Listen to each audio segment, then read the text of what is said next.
So, what are some of the common underdeveloped skills that students with anxiety and oppositional behavior have? When we're putting together this conference, a lot of times I'm thinking to myself, what are the skills that we want to make sure that we get a tutorial on so we can go back and support our teachers? And some of them that we see with oppositional and anxious students are self-regulation.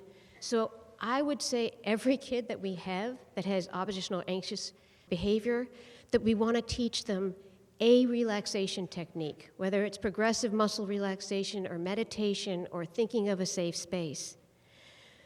We want to help identify the thinking traps that kids may have so that we can help them with how do they do put-ups versus put-downs, how do we help them not thinking on the downside, social skills. Over and over again, we have kids with oppositional behavior who may have underlying anxiety, who misread social cues, who end up getting at fights in recess.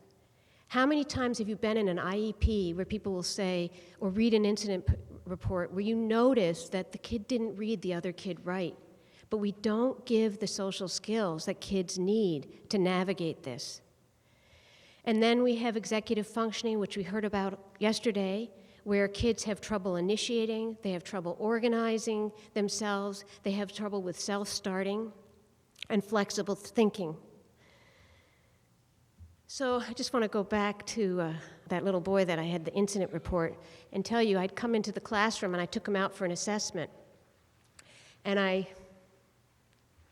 he was lying on the ground. He wasn't really cooperating with the teacher asking him to do anything, but I managed to get him in a space where I could talk with him. And I was trying to give him one of these techniques. And I said to him, you know, one of the techniques that helps is to change the channel. You know, if you're having a bad day and you're about to blow, just change the channel. So he looks at me and he says, if I change the channel, I'd have my hand on the remote control and the other hand on the power off. That's pretty striking, isn't it? It's a moment of self-reflection. So I take a deep breath. I'm not daunted. I try to go ahead and I say, well, you know, there's other things you could do, maybe, if that didn't work. What about, it's kind of a fancy title, but progressive muscle relaxation. You can scrunch up your eyes. You can stick out your tongue like a lion. He's doing this with me, and we're saying, you know, and then you can pretend like you're Tarzan and make your arms really strong and then just relax them.